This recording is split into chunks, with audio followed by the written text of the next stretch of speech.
IBA is a cloud-native P&C insurance platform company focused on enabling risk carriers to digitalize, automate, and become more efficient and agile. Today's speakers will share their view on how to grow in mature insurance markets, and specifically on the potential in microinsurance, parametric insurance, and embedded insurance. Please welcome to the stage IBA.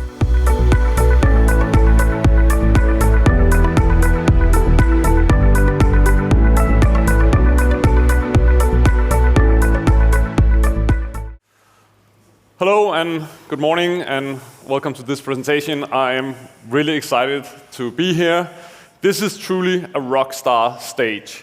Not only are we in great company with excellent speakers, but there's a good 8 meters from the edge of the stage to the first row of chairs, and the room is easily 50 meters long.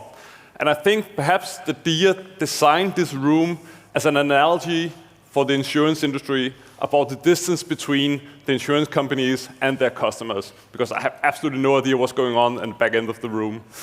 And we're going to play around with a small water sensor. So if you want to have a better view of what's going on the stage today, I encourage you all to come forward, because I presume you cannot see anything at the back end of the room. But as the introduction said, we are Nigel Barnfield and myself, Niels Trzaski from IBA or IBA, and we have since 2010 we have been developing and provisioning a leading cloud-native core insurance solution supporting the end-to-end insurance value chain. And today in this presentation we will show you a video that continues a long-established tradition of showing how to issue a policy on our platform. No.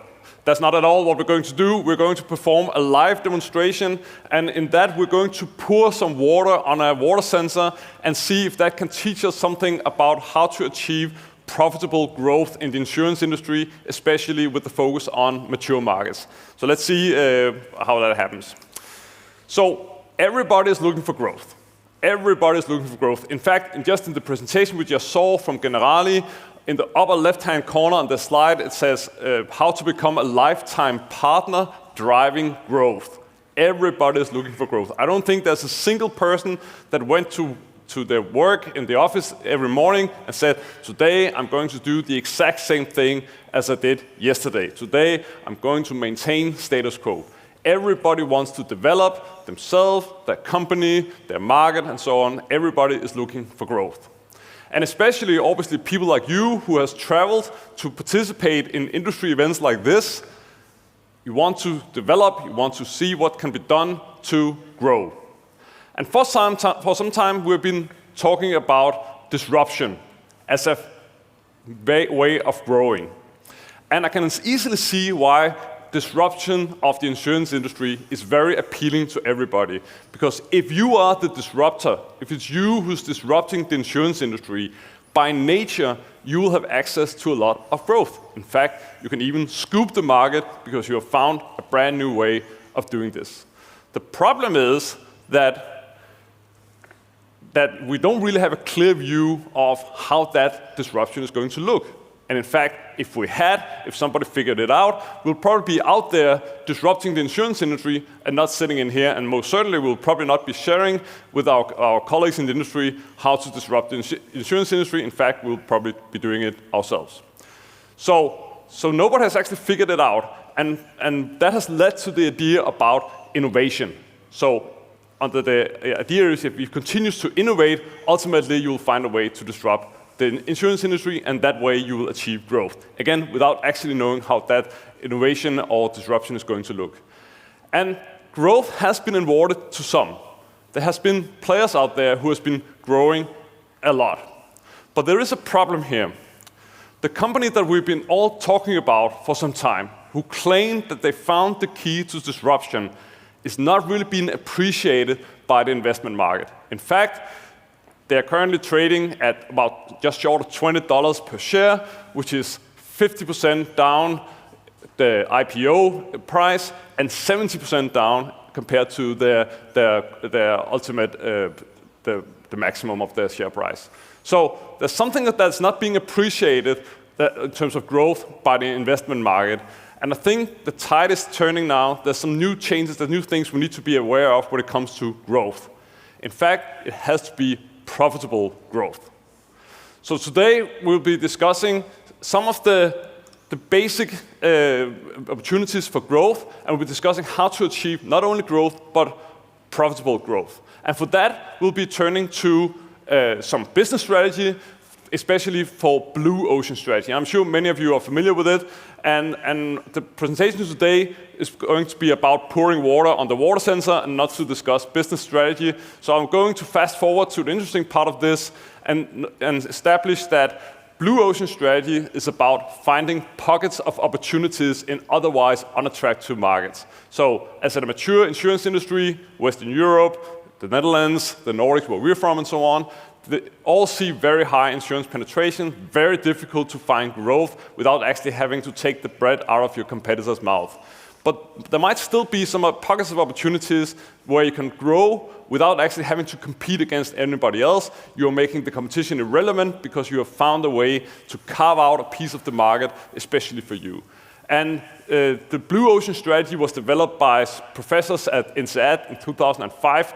And one of the examples of how to do that they used was Cirque du Soleil. This is a Canadian circus group that managed to enter an extremely unattractive market. So the circus industry, not that I'm a particular expert on that, is extremely unattractive. The entry barriers are sky high. You need to have a lot of facilities. You need to have access to artists with a relatively short supply and so on. So it's very difficult to enter, but nevertheless, they managed to carve out an opportunity for themselves and became extremely successful by simply changing the rules of the market. And in my view, blue ocean strategy for insurance comes in the shape of microinsurance, embedded insurance, and parametric insurance. And today, we'll show you an example of something that could actually be all of these, depending on how you look at it. So what will happen now is that Nigel will take over, and he will show you a demonstration by starting pouring some water on this water sensor. And then, when that has happened, we will talk about how this can facilitate profitable growth and talk a bit about the dynamics of what you need to be able to do, which critical capabilities you need to acquire in order to do this. So with that, and obviously when doing that, we will focus not so much about innovation, but rather the fundamental disciplines that is the prerequisite of profitable growth, which is predominantly operational efficiency, the ability to do whatever you do, but do it better at a lower cost. It's about premium growth, the ability to add premium, grow premium, without at the same time adding additional cost to your operation. And it's about underwriting discipline, the ability to balance risk and premium in a better way to achieve a more profitable result. So with that, I will hand it over to Nigel for today's practical demonstration. Thank you, Niels. So just to touch on what Niels mentioned earlier, the demonstration that we've provided, or we will provide for you today, is essentially we're going to focus on the operational efficiency element of growth. And to do this, we've prepared a scenario, and there are going to be three actors, or three persons involved in our scenario. We can see that we have a policyholder here. We're looking at the front end of IB Suite, and I have a customer called Eric, who, if we look down, we can see that he has a smart home policy with us, and currently he doesn't have any claims on the system. But his home insurance, his home policy covers a number of properties in Spain that he has, and one of them is in an area called Sitges in Spain, which is a summer house that our customer owns. So he's going to be the first of the kind of actors in our scenario, and actually, because this is an embedded example, the policyholder is actually going to have the least amount of work to do. The other person that will be involved is a maintenance company, so we can see that on the coverage on the policy here, we have a maintenance service, and the property is being looked after by a fictive company called Maintenance Barcelona, for whom we have an email which is open in Outlook. And the third person in our scenario will be the claims handler who uses IB Suite to go in and do their work and to monitor the claims that have come in. So in our scenario, let's imagine that the policyholder is not at the summer house, but what happens is that a water tank bursts and will be resulting in water that is put onto the water sensor, which we've associated with the policy. And you'll see that I'm going to simulate this here by pouring a small amount of water onto the sensor. I should mention, by the way, that these super cool canisters, you can come by our booth after this, and not only can you see a chance to see how the configuration was set up to drive this process, but you can also win one of these cups. So we'll simulate now that we get a small amount of water, and then we can hear, hopefully, that the alarm has been triggered on the summer house property in Spain. So what actually happens in principle now is, in practice, is that this is talking to a very small Raspberry Pi that we've got here. And I'm going to take over the role of the plumber just shortly and hand over to my colleague, who will hopefully reset the alarm for me. But in the meantime, a number of processes will have been taken over in IB Suite. So we can start out initially by hopefully then opening the second of our actors, the maintenance company. And if we now open his email, he's sitting there as a plumber. And we can see that he's got a mail which was sent here at 10:16, just right now, saying that there's a water leak which has been detected in a property that he is maintaining for us. So IB Suite has then taken over some of this process, and it said, it's okay, you need to go fix this urgently. We've already created a claim for you with the claim number ending in 3183. And the next step is that the plumber can go and do his job, which Mirko is actually already doing right now, and then send us an invoice to continue the process. At the same time, I'll just close that down. We've also sent an email to the policyholder. So you might notice there that the policyholder has an email address which we're using in our internal system here at IBA. But it's a real mail, so we can just log into Gmail here.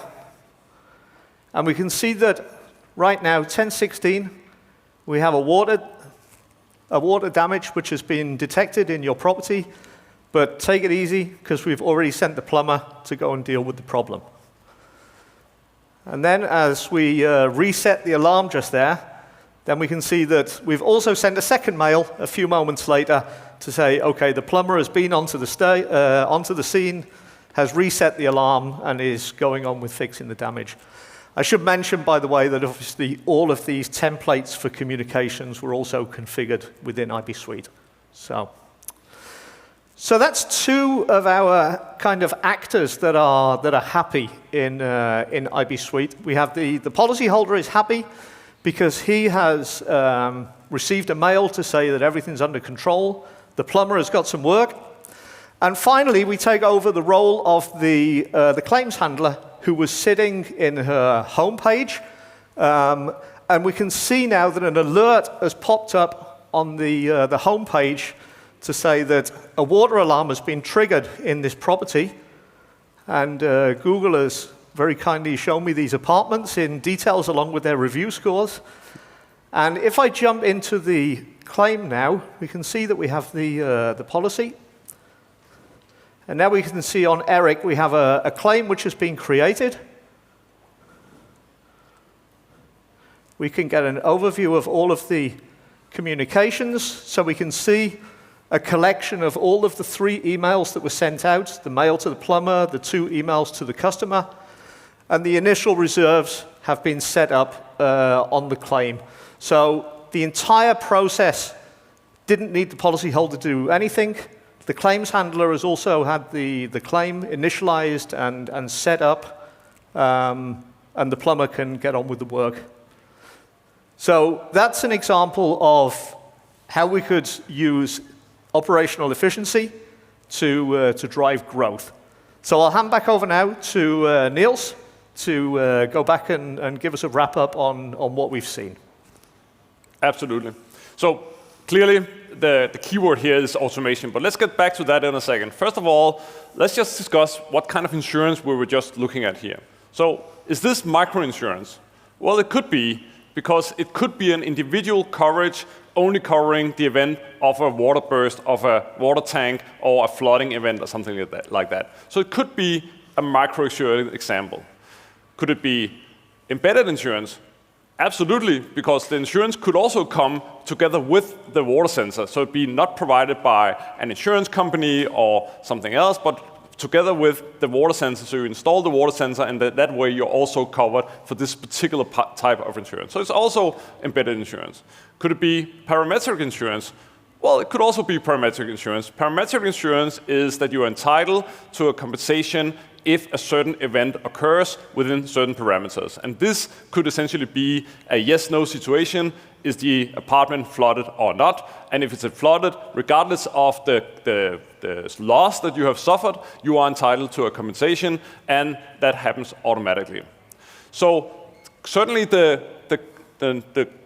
thing that is shared across all these types of insurance, and especially in this example we just showed right now, is the fact that we are automating everything. But we are providing excellent customer service. The customer is being instantly notified that something has happened. That we have taken corrective actions to minimize the damage. The plumber has been notified to move out and correct whatever has happened, and also reset the sensor in the same process. So everybody's keeping informed, everybody is serviced, and also so that leads to a higher customer satisfaction, still without anybody doing anything. And in this particular case, Nigel concluded his presentation or demonstration by turning to the view of the claim handler. But actually, we could just go ahead and close the claim, because everything has been settled, the potential compensation has been paid, the service supplier that went out to inspect the damage and perform corrective action has been paid, and so on. The documentation is stored. So all of that has been handled, and we can just go ahead and close the claim. So how does this lead to growth? And how does this especially lead to profitable growth? Well, embedded insurance, microinsurance, parametric insurance, all applies to the same principle when it comes to profitability. So first of all, it's a small ticket thing. So maybe €1, maybe €2. Either that's something that it's a cover that is being added to a policy of a higher volume, but the individual coverage is only worth a couple of euros, so it's a very small ticket thing. So volume is key, and in that way, distribution is key. So if you want to do stuff like this, embedded insurance, microinsurance, parametric insurance, you need to be sure that you have your distribution network under control. You need to be sure that you have access to the market, and by the way, that you're offering a product that is in demand in the market, coming back to the blue ocean strategy. Secondly, when running a high volume business, you need to have a high degree of automation. Efficiency is key. You cannot burden your existing operation with high volumes without being sure that you can manage it without adding additional costs. So certainly automation is key, efficiency is key. We just heard from the previous presentation that using robotics, and even an advanced form of robotics, AI-enabled robotics, RPA, interesting. We believe that perhaps it's time to look beyond that and potentially leverage a native facility in the platforms that you're using that allows you to automate a lot of things without having to resort to robotics. That's at least our view. And then finally, when you automate a lot of things, you need to maintain an overview. So you're automating volumes, which means that you need to have a way of monitoring and assessing the business that you do. It could be the type of risk flowing in. So I also always like to use the example of if you are in the motor insurance business and you are online on an aggregator and you have the lowest price for red Ferraris driven by first-time 18-year-old young men. So it might be you get all of the business, but it might not be the attractive business that you want to have. So you need to be able to instantly monitor that you might not get the risk distribution that you're looking for, and then take corrective action. So monitoring your business is quite key. So all of these are important for your ability to drive profitable growth. Now, if you have absolutely no plans of engaging in either microinsurance, embedded insurance, or parametric insurance, I still encourage you to run test scenarios if you were able to do it, should you have the ambitions to do so. Because these are really difficult businesses to be in. And you need to have the capabilities that we just talked about in order to be able to do it. So if you run this as a test scenario, as a way of stress testing your existing setup, and you realize that you're considering, could we be able to do it if we wanted to, and you realize that perhaps we don't really have the platform set up, the system set up, to be able to, in a profitable way, offer embedded insurance products, or microinsurance product, or parametric insurance products. Maybe that should inspire you to consider if you are having a setup that is efficient enough to actually run your existing business, or there might be opportunities for you to make improvements to your existing business in order to improve your profitability and set yourself up for profitable growth. So the last thought I will leave you with is my final thoughts on innovation in the insurance industry. And again, coming back to my initial comments about disruption and innovation leading to disruption and so on. And perhaps we haven't really figured it out yet. What is it really that we need to do from an innovation point of view in order to achieve growth or even disruption? So one of the sources that I always turn to for further inspiration is McKinsey. Obviously, McKinsey is knowledge sponsor of DIA, so there's sources of insight available at McKinsey. And I came across this report that talks about 5 steps to improve innovation in the insurance industry. And obviously, there's no shortage of information, if you will, on the internet of how to innovate and how to innovate in the insurance industry. And I'll leave it to you to figure out what works for you or not. But I found this particular report particularly interesting, and it talks about how to apply an outside accelerator to your innovation setup in order to achieve further innovation. So obviously, and I'll leave it to discuss in your own time to read the report, but it discussed various types of innovation, less or more, but it applies this idea of an accelerator, as you see in the dark blue area in the middle, as a way of accelerating innovation and facilitating innovation. And my final thoughts and my final presentation to you will be that we have an accelerator. We have something that is extremely useful to accelerate because it allows you to do a lot of the things that Nigel just showed you in a way of automating a lot of things, but also is really efficient by using configuration, low or no code, that allows you to get something real done, something tangible that can be used as a pilot, as a minimal viable product, or even a full go-to-market product. And it allows you to test out a few things. For instance, your ability to offer embedded insurance or microinsurance or parametric insurance. So obviously we don't have much more time than this, so I'll invite you all to visit us at our booth in the exhibition area. As Nigel said, there is a chance to win one of these super cool IBA water bottles by participating in our competition. All you have to do is leave us your telephone number, because we'll send you an SMS that will determine if you win the water bottle or not. And we'll talk a bit about how we have used IBA Suite and the configuration facilities of IBA Suite to do that. So with that, I'd like to thank you very much for coming today, and I hope to see you in our exhibition area a bit later. Thank you.